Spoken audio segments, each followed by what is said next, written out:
সবাইকে মাছ সংরক্ষণ করে রাখেন।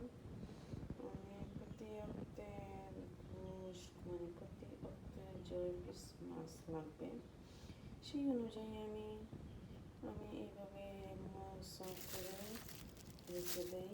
তারপর আমার করতে খুব সুবিধা হয়। যখন প্রয়োজন পড়ে বের করে নিয়ে রান্না করে নিই, তাতে আর কি মাছের নষ্ট হয় না। এক তরকারির মাছ অনুযায়ী আমি রান্না করার জন্য এই মশলায় রেখে দিই। প্রতি এক তরকারি 8-10 পিস মাছ, মানে আমার পরিবারের মানুষ আমরা স্বল্প, তাই আমাদের মাছ তেমন একটা লাগে না। ওতে 8-10 পিস মাছ হলেই আমাদের হয়ে যায়। Okay guys,